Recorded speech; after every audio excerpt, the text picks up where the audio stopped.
Guys, June 12 മുതൽ 20 വരെ നടക്കാൻ പോകുന്ന സേ അല്ലെങ്കിൽ ഇംപ്രൂവ്മെന്റ് എക്സാം സെന്റേഴ്സിന്റെ കാര്യത്തിൽ ഒരു ധാരണയായിട്ടുണ്ട്. അപ്പോൾ നിങ്ങൾ ചോദിക്കും, മിസ്സേ ഞങ്ങളുടെ സ്കൂളിൽ തന്നെ വെച്ചല്ലേ പരീക്ഷ?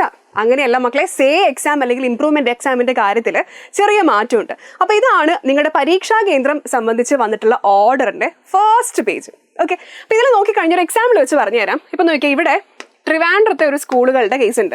ഇവിടെ നോക്കിയാൽ 1, 2, 3 സ്കൂളുകൾ: Kilimanoor government high school, Madavoor NSS HSS, അതുപോലെ തന്നെ തട്ടത്തുമല ഗവൺമെന്റ് ഹൈസ്കൂൾ. ഈ 3 സ്കൂളുകൾക്കും കൂടെ കണ്ടോ ഏതാണ്? കിളിമാനൂർ വെച്ചിട്ടാണ്, ഗവൺമെന്റ് HSS വെച്ചിട്ടാണ് സേ അല്ലെങ്കിൽ ഇംപ്രൂവ്മെന്റ് എക്സാം വരിക. അപ്പോൾ ഈ മടവൂരിലെ കുട്ടികളും തട്ടത്തുമലയിലെ കുട്ടികളും എവിടേക്ക് വരണം? കിളിമാനൂരിലേക്ക് വരണം. അപ്പോൾ ഇതുപോലെ തന്നെയാണ് നമ്മുടെ കേരളത്തിലെ എല്ലാ സ്കൂളുകളിലും വരുന്നത്. ഒരു 3-4 സ്കൂളുകൾക്ക് ഒന്നിച്ച്, അടുത്തടുത്തുള്ള 3-4 സ്കൂളുകൾക്ക് ഒന്നിച്ചൊരു സെന്ററിലായിരിക്കും പരീക്ഷ വരിക.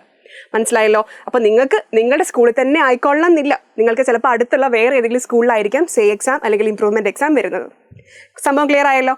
ഇനി നിങ്ങൾക്ക് ഏത് സെന്ററിലാണ് നിങ്ങളുടെ പരീക്ഷ വരുന്നതെന്ന് അറിയാൻ വേണ്ടിയിട്ട് നമ്മുടെ ഈ വീഡിയോയുടെ അടിയിൽ നമ്മളൊരു ലിങ്ക് പിൻ ചെയ്ത് വെച്ചിട്ടുണ്ട്. ഈ ഒരു ഫോമാറ്റിൻ്റെ മൊത്തം PDF നിങ്ങൾക്ക് അവിടെ അവൈലബിൾ ആയിരിക്കും. നിങ്ങൾ നിങ്ങളുടെ എടുക്കുക, സ്കൂൾ ഏതാണെന്ന് ചെക്ക് ചെയ്യുക, കൃത്യമായിട്ട് ഏത് സെൻറ്ററിൽ പോയിട്ടാണ് പരീക്ഷ എഴുതേണ്ടത് എന്നുള്ളത് നോട്ട് ചെയ്ത് വെക്കുക. നമ്മൾ പഠിച്ചാൽ മാത്രം പോരാ, പരീക്ഷാ സ്ഥലം എവിടെയാണെന്ന് അറിയണം, പരീക്ഷ സമയം അറിയണം, പരീക്ഷാ തീയതി അറിയണം.